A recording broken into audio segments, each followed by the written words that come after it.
Hello everyone, welcome to political desk. और हम बात करने वाले हैं आज हरियाणा इलेक्शंस की। जो अभी हम सियासी घमासान देख रहे हैं, कांग्रेस और बीजेपी के बीच होना चाहिए था, लेकिन उससे पहले हमें बीजेपी में ही घमासान देखने को मिल रहा है, वो भी सीएम पोस्ट के लिए, जिसमें हमें 3 दावेदार दिख रहे हैं। एक है नायाब सैनी, जिन्होंने पिछले टेन्योर कंप्लीट किया है। दूसरी ओर अगर हम बात करें तो वो है दिग्गज नेता अनिल विज। और तीसरी अगर हम देखें तो राव इंद्रजीत। ये 3 नाम आ रहे हैं, लेकिन इस पर बीजेपी के प्रेसिडेंट मोहन लाल बडौली और दूसरा अगर हम बात करें खट्टर, उन दोनों ने कहा है कि सीएम फेस तो नायाब से नहीं रहेंगे। तो ये घमासान किस तरीके से, किस करवट अगर हम बात करें रुख मोड़ेगा, उस पर पूरी चर्चा होगी। मेरा नाम है अर्पित और मेरे साथ है आदित्य। तो आदित्य, क्या लग रहा है कि इसकी वजह से क्या वोटर्स थोड़ा कंफ्यूज होंगे या फिर कितना ज्यादा डैमेज कर सकती है ये बीजेपी को हरियाणा में? देखिए, अभी जो मौजूदा घटनाक्रम हुआ है और अनिल विज की तरफ से खुद को उन्होंने प्रोजेक्ट कर दिया है कि भाई हमें भी सीएम बनाना चाहिए। देखिए, अनिल विज वहाँ के एक वरिष्ठ नेता हैं और हरियाणा में भारतीय जनता पार्टी जब बहुत कमजोर पार्टी हुआ करती थी, बहुत ज्यादा उनका इतना बड़ा कद नहीं था, तब भी अनिल विज का एक अच्छा खासा नाम था और वो काफी लंबे वक्त से विधायक भी रहे हैं। तो एक होता है कि उन्हें लगा कि अगर आप कंपेयर करें, नायब सिंह सैनी की बात कर लें आप, तो काफी जूनियर है उनके मुकाबले, तो थोड़ा सा तो एक रहता ही है नेताओं में कि हम क्यों नहीं सीएम बने। और जैसे कि उन्होंने अपने स्टेटमेंट में बताया कि जब वो दौरा कर रहे हैं तो जनता की तरफ से ये बात आए कि हम तो चाहते हैं कि आप भी सीएम बने, तो वो एक बात थी।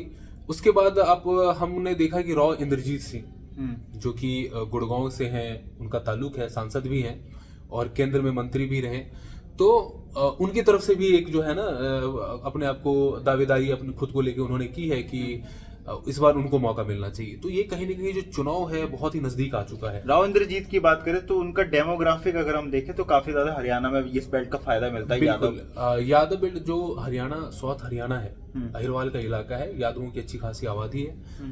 और चूंकि राव इंद्रजीत सिंह खुद भी यादव तबके से आते हैं, तो एक अच्छा खासा उनकी पकड़ है। तो ये माना जाता है कि हरियाणा का जो मुख्यमंत्री है वो साउथ हरियाणा से क्यों नहीं होगा जी। तो उनका एक खुद का प्रोजेक्शन है। उन्होंने कहा भी इस तरीके से कि जनता बनाएगी, मतलब वो जनता पे छोड़ दिया, जनता को उन्होंने छोड़ दिया। और आपको अगर याद हो अर्पित कि 2014 में जब विधानसभा के चुनाव हुए थे जी, तो उस टाइम तो नहीं पता था कि कौन सीएम बनेगा। भारतीय जनता पार्टी जब जीत के आई थी तो बहुत सारे लोग कह रहे थे कि राव इंद्रजीत सिंह को बनाया जा सकता है, क्योंकि अहिरवाल का ऐसा इलाका है जहाँ भारतीय जनता पार्टी काफी मजबूत है। और कई लोगों का ये कहना था कि मतलब उस टाइम जो है ना भारतीय जनता पार्टी के प्रदेश अध्यक्ष हुआ करते थे कैप्टन अभिमन्यु सिंह जी, वो जाट लीडर भी थे, वो जाट तबके से भी आते थे। तो उनको लेके भी बात कही जा रही थी कि हो सकता है कि राव इंद्रजीत सिंह बनेंगे या फिर हो सकता है कैप्टन अभिमन्यु सिंह बनेंगे। लेकिन हमने देखा कि खट्टर आए और सीन में आए, उनको सीएम बनाया गया और 9 साल तक रहे भी वो। अभी खट्टर ने एक स्टेटमेंट दिया है कि मतलब हर किसी को अपना अधिकार है दावेदारी करने का और पार्टी से कोई इत्तेफाक नहीं रख रही है और पार्टी को कोई वो नहीं है। ठीक है, उन्होंने अपने आप को खुद को प्रोजेक्ट किया है तो ठीक है, लेकिन पार्टी के अंदर कहीं ना कहीं जो राजनीतिक जानकार हैं उनका कहना है कि ये पार्टी के अंदर इस बात को लेकर हलचल है, क्योंकि जो जनता है, जो कैडर है पार्टी को, जो ऐसी जो वोटर है जो भारतीय जनता पार्टी को वोट करती है वहां पे, उनके अंदर ये बात न जाए कि हम कंफ्यूज हो रहे हैं जी कि हमारा सीएम दावेदार कौन हो। क्योंकि आपको पता है कि खट्टर जो है वो उनका बैकग्राउंड रहा है आरएसएस का, और उसी बैकग्राउंड की वजह से उनको, और उन्होंने जो है ना एक वक्त था जब भारतीय जनता पार्टी के कार्यकर्ता के तौर पर प्रधानमंत्री नरेंद्र मोदी काम करते थे हरियाणा में, तो खट्टर साहब के साथ मिलकर उन्होंने काम किया था, तो वो खट्टर साहब को जानते थे। तो एक था कि ये सारी चीजें थी तो खट्टर साहब को मुख्यमंत्री बनाया गया जी। उसके बाद हुआ कि भाई लगातार देखा गया कि जो 19 में चुनाव हुए हरियाणा के, उसमें भारतीय जनता पार्टी का प्रदर्शन बहुत अच्छा नहीं था, लेकिन जेजेपी के साथ मिलकर सरकार बनाई गई। बिल्कुल। तो फिर उसके बाद पार्टी को लगा कि यार कुछ हम डैमेज कंट्रोल करें, एंटी इनकम्बेंसी जो है वहां पे देखने को मिली, तो पार्टी ने मुख्यमंत्री को बदला और नायब सिंह सैनी को इसलिए लाया गया क्योंकि एक ओबीसी चेहरा है। और आप देखेंगे भारतीय जनता पार्टी लगातार ओबीसी फेसेस पे काम कर रही है जी। आपने देखा कि त्रिपुरा में ओबीसी मुख्यमंत्री बनाए गए, ओडिशा में हमने देखा, तो हमने छत्तीसगढ़ में देखा। तो भारतीय जनता पार्टी का एक है कि मंडल कमंडल दोनों को लेकर साथ चलने की कोशिश की जा रही है जी। तो नायब सिंह सैनी को भी प्रोजेक्ट किया गया कि जो ओबीसी तबका है उसका एक बढ़िया जनाधार है भारतीय जनता पार्टी को, उसको और मजबूत किया जाए जी। अब ऐसे में जब अनिल विज की तरफ से दावेदारी हुई है, जब राव इंद्रजीत सिंह की तरफ से हुई है, और नायब सैनी तो है ही, और खट्टर साहब तो कहीं ना कहीं उनके मन में भी बात होगी, हालांकि केंद्रीय मंत्री हैं। तो मुझे लगता है कि वोटर तो कंफ्यूज होंगे, तो पार्टी हो सकता है आने वाले दिनों में आप देख सकते हैं पार्टी कुछ नया बयान जारी करे। और इसमें हम ये चीज भी बिल्कुल देखने लायक है कि पिछला टेन्योर है वो बीजेपी का ही था, तो गवर्नमेंट अपने काम ही दिखाने आगे जाएगी, और उसमें चेहरा भी नायब सिंह सैनी रहे, तो अनिल विज और वो, अगर हम साथ में राव इंद्रजीत की बात करें, तो वो प्रोजेक्ट कैसे करेंगे? अपने टेन्योर को प्रोजेक्ट करेंगे या फिर अपने बताएंगे कि हम आपके लिए ये अब करेंगे? जैसे देखिए, अनिल विज लंबे समय तक हरियाणा राज्य में मंत्री रहे, राव इंद्रजीत सिंह लंबे समय तक केंद्रीय मंत्री रहे, तो उनके लिए है तो अपना है कहने के लिए कि हमारे पास एक तजुर्बा है, हम मंत्री रह चुके हैं जी। पार्टी के अंदर आवाज उठाने का एक तरीका भी था उनका।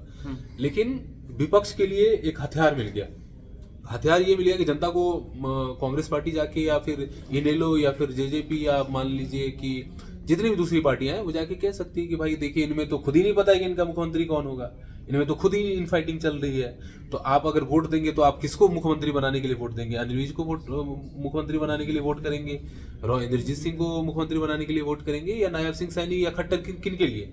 तो एक तो हथियार मिल गया। और आपको पता है हरियाणा चुनाव को लेके अब बहुत ही कम दिन बचे हुए, मतलब 20 दिनों, मोटा मोटी 20 दिनों का समय है। तो ये एक ऐसा समय होता है जब मोमेंटम तैयार किया जाता है राजनीति में चुनाव से जस्ट पहले।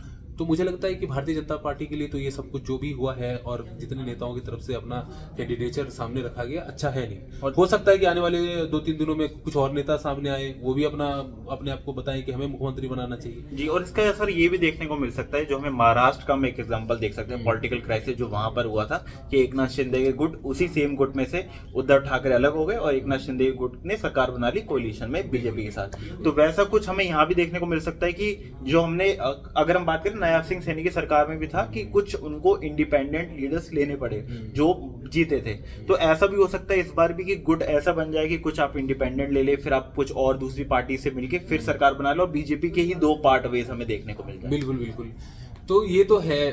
और दूसरी चीज क्या है कि ये तो खैर पोस्टपोल चीजें हैं, लेकिन देखिए इस बार जो हरियाणा का चुनाव है, कांग्रेस पार्टी पहले के मुकाबले मजबूत है, क्योंकि जो जाट वोटर्स हैं या अल्पसंख्यक मतदाता हैं, उनका एक बड़ा तबका लगातार, मतलब ऐसे सर्वे में भी आया है और राजनीतिक जानकारों का भी कहना है कि थोड़ा सा कांग्रेस के प्रति आकर्षण देखने को मिला है। और हमने लोकसभा चुनाव में भी देखा कि 19 में भारतीय जनता पार्टी ने एक तरफा जीत वहां पर हासिल की थी, लेकिन इस बार कांग्रेस का परफॉर्मेंस अच्छा रहा जी। तो ये पार्टी के लिए तो एक चुनौती है, लेकिन ये जो इनफाइटिंग की स्थिति है, और आपने देखा जब टिकट बंटवारा हुआ है तो बगावत के जो सुर उभरे हैं वो हथपर्व करने वाले हैं, जबकि कांग्रेस पार्टी में उतने ज्यादा विरोध के सुर नहीं देखने को मिले जी। तो मुझे लगता है पार्टी आलाकमान जो है इस चीज को देख रही है, और आने वाले दिनों में हो सकता है कि कुछ बड़ा स्टैंड भी लिया जाए, और जितने भी नेता जो अपने आप को ऐसे दावेदारी पेश कर रहे हैं मुख्यमंत्री के लिए, हो सकता है वो एक मंच पे आके कहें कि जो पार्टी विधायक दल तय करेगा हम उसी हिसाब से चलेंगे जी। तो ये हो सकता है, देखने को मिल सकता है। अब देखते हैं ये विरोध के सुर एक तरफ की तरफ बढ़ते हैं कि नहीं, क्योंकि इलेक्शन अब देखें तो काफी नजदीक है, और ऐसे ही इलेक्शन से जुड़ी सारी जानकारी आपको मिलेगी। पॉलिटिकल डेस्क पर ऐसे डिस्कशन देखने के लिए हमें फॉलो और सब्सक्राइब कर लीजिए। Thank you for watching dear.